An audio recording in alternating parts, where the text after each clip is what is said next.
4 labour codes ని రద్దు చేయాలి.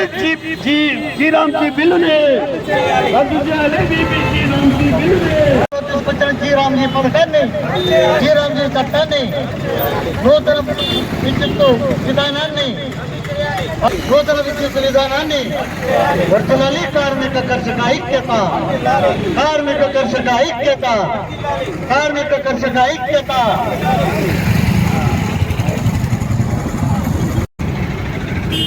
కేంద్ర ప్రభుత్వం అనుసరిస్తున్న కార్మిక కర్షక వ్యతిరేక విధానాలను నిరసిస్తూ ప్రజల్లో, కార్మికులలో, వ్యవసాయ కూలీలలో అవగాహన కల్పించడం కోసం ఈ రోజు నుంచి 19వ తారీఖు వరకు జిల్లా వ్యాప్తంగా అవగాహన జీప్ యాత్ర జరుగుతూ ఉంది. దానికి ప్రారంభించడానికి సిఐటి రాష్ట్ర కోశాధికారి కామ్రేడ్ ఒంగూరు రామన్ గారు వచ్చారు. వారిని ఇప్పుడు జీప్ యాత్ర ప్రారంభించాల్సిందిగా కోరుతా ఉన్నాం.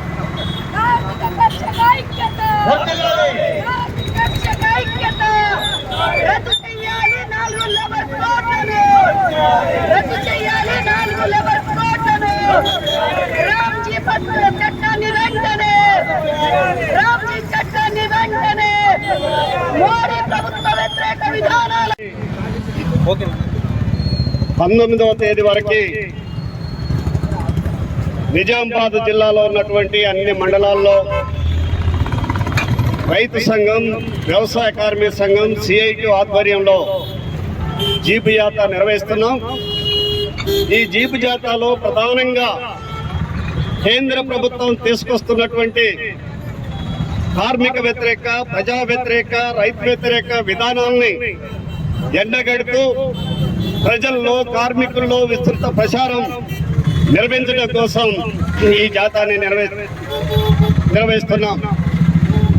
ప్రధానంగా గత పార్లమెంటు సమావేశాల్లో కేంద్ర బీజేపీ ప్రభుత్వం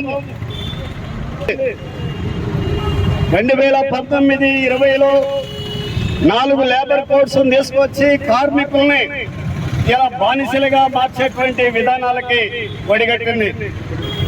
అంతేకాదు ఇలా పేదల వ్యవసాయ కూలీలు, ఉపాధి హామీ కూలీల పొట్టను కొట్టేటువంటి జీరాంజీ బిల్లును తీసుకొచ్చింది. విద్యుత్ సవరణ చట్టాన్ని తీసుకొచ్చింది. అట్లాగే రైతులకు విత్తన సవరణ చట్టాన్ని తీసుకొచ్చింది. అట్లాగే బీమా రంగంలో 100% విదేశీ పెట్టుబడుల్ని ఆహ్వానిస్తూ చట్టాన్ని తీసుకొచ్చింది. ఈ చట్టాలన్నీ కూడా ఇలా కార్మికులకి, ప్రజలకి, రైతులకి వ్యతిరేకమైనటువంటి చట్టాలు. ఇలా 4 లేబర్ కోడ్స్ అమలైతే కార్మిక వర్గం బానిసలుగా మారేటువంటి స్థితికి ఇలా వస్తారు. ప్రధానంగా ఈ 4 లేబర్ కోడ్స్ లో కార్మిక వర్గం గత దశాబ్దాల క్రితం పోరాడి సాధించుకున్నటువంటి 29 చట్టాలని రద్దు చేసింది. ఈ చట్టాలు రద్దు చేసి కోడ్స్ గా మార్చింది. ఇలా వేతనాల కోడ్లో ఇలా మనం అడుగుతున్నాం కనీస వేతనం 26,000 రూపాయలు ఇవ్వాలని. కానీ బీజేపీ ప్రభుత్వం ఈ కోడ్స్ లో ఏం తీసుకొస్తుంది, రోజుకు 178 రూపాయలు ఒక కార్మికుడికి ఉంటే సరిపోతుందని చెప్పేసి ఫ్లోర్ లెవెల్ వేతనం ఇంత ఉండాలని చెప్పేసి నిర్ణయం తీసుకొస్తుంది. అంటే ఈ వేతనాల కోడ్ అమలైతే కనీస వేతనాలు ఉండవు, ఉద్యోగ భద్రత ఉండదు. 10 గంటలు 8 గంటల నుంచి 10 గంటలకు 12 గంటలకి 10 గంటలు పెరుగుతాయి. అంతేకాదు ఇలా అసంఘటిత కార్మికులు సుమారు 45 కోట్ల మంది దేశవ్యాప్తంగా ఉన్నారు. వాళ్ళు భవన నిర్మాణ కార్మికులు, హమాలి కార్మికులు, బీడీ కార్మికులు, వివిధ రంగాల్లో పనిచేస్తున్నటువంటి అసంఘటిత కార్మికులు ఉన్నారు. వీళ్ళకి ఎలాంటి రక్షణ లేదు.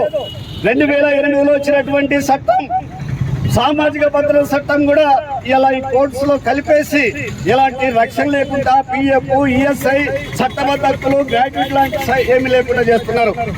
పైగా ఫిక్స్డ్ టర్మ్ ఎంప్లాయ్మెంట్ అని చెప్పేసి దీన్ని ఒక చట్టంగా ఈ కోర్ట్స్ లో తీసుకొస్తున్నారు. ఫిక్స్డ్ టర్మ్ ఎంప్లాయ్మెంట్ అంటే ఇక ప్రభుత్వ ఉద్యోగాలు ఉండవు, కాంట్రాక్ట్ అవుట్ సోర్సింగ్ లాంటి ఉద్యోగాలు ఉండవు. ఇక ఫిక్స్డ్ టర్మ్ సంవత్సరమో 2 సంవత్సరాలు కార్మికుల్ని నియమించుకొని ఆ తర్వాత నాకడ పని లేదని చెప్పేసి ఇంటికి పంపేటువంటి పరిస్థితి. హైర్ అండ్ ఫైర్, పని ఉన్నన్ని రోజులు ఉంచుకోవటం, తర్వాత అవసరం లేదని ఇంటికి పంపేటువంటి విధానాన్ని ఇవాళ బీజేపీ ప్రభుత్వం తీసుకొస్తుంది. అంతేకాదు ఇలా occupation safety, health and work condition, కార్మికులకు రక్షణ ఉన్నటువంటి చట్టాలన్నింటినీ మార్చేసింది. అంటే సోషల్ సెక్యూరిటీ కోడ్ లో సెక్యూరిటీ లేకుండా చేసింది. ఐఆర్ కోడ్ లో సంఘం పెట్టుకునే హక్కు కానీ, సమ్మె చేసే హక్కు కానీ, భద్రతలు ఏం లేకుండా చేస్తుంది. అందుకనే ఈ కార్మిక వర్గం ఈ కోడ్స్ ని తీవ్రంగా వ్యతిరేకిస్తుంది. రేపు 19వ తారీఖున దేశవ్యాప్తంగా జరిగేటువంటి నిరసనలో కార్మిక వర్గం ఈ విధానాలను నిరసిస్తూ రోడ్ల మీదకి వస్తున్నారు. అట్లాగే ఇలా గ్రామీణ పేదలు ఇవాళ 100 రోజుల పని వామపక్షాలు పోరాటాల ఫలితంగా యూపీఏ ప్రభుత్వంలో 2005లో ఇలా మహాత్మా గాంధీ ఉపాధి హామీ చట్టం వచ్చింది. కానీ దీన్ని ఇలా పేరు మారుస్తూ బీపీజీ రామ్జీ పేరుతోని కొత్త బిల్లు తీసుకొచ్చారు. ఇలా ఈ బిల్లు గనక అమలైతే, ఈ చట్టం గనక అమల్లోకి వస్తే పేదవాడికి బుక్కెడు పువ్వు దొరికే పరిస్థితి లేదు. ఇలా కార్మికుల పొట్టలు కొట్టేటువంటి, కార్మికుల నోట్లో మంటలు కొట్టేటువంటి, వ్యవసాయ కార్మికులు, పేదలు, ఉపాధి హామీ కూలీల కడుపు కొట్టేటువంటి చట్టం ఇది బీబీజీ రామ్జీ బిల్లు.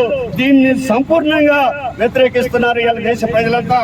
ఇలా ఏం కోరుకుంటున్నారు? ఇలా ఉపాధి హామీకి బడ్జెట్ పెంచాలని, 100 రోజుల్ని 200 రోజులు పెంచాలని, రోజు కూలీ 800 రూపాయలు ఇవ్వాలని కార్మిక వర్గాలు, వామపక్షాలు, కార్మిక సంఘాలు ఇలా డిమాండ్ చేస్తుంటే దాన్ని పట్టించుకోకుండా కొత్త చట్టాన్ని తీసుకొచ్చి ఇలా అనేక అసలు దాంట్లో ఉన్నటువంటి సౌకర్యాలన్నీ తగ్గించి ఆ చట్టాన్ని నిర్వీర్యం చేసేటువంటి చర్యలు ఇలా బీజేపీ ప్రభుత్వం తీసుకొస్తుంది. గతంలో మహాత్మా గాంధీ ఉపాధి హామీ పథకంలో ఏముంది? 90% కేంద్ర ప్రభుత్వం నిధులు ఇవ్వాలి, 10% రాష్ట్ర ప్రభుత్వం ఇవ్వాలి. కానీ ఇప్పుడు 40% రాష్ట్ర ప్రభుత్వం ఇవ్వాలి, 60% కేంద్ర ప్రభుత్వం ఇవ్వాలని లింకు పెట్టారు.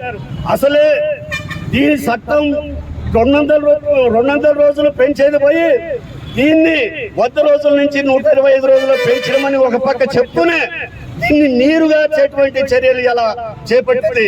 అందుకనే ఇది పేదల పొట్టగొట్టేటువంటి చట్టం. దీన్ని తక్షణమే ఉపసంహరించుకోవాలని ఇలా డిమాండ్ చేస్తున్నాం.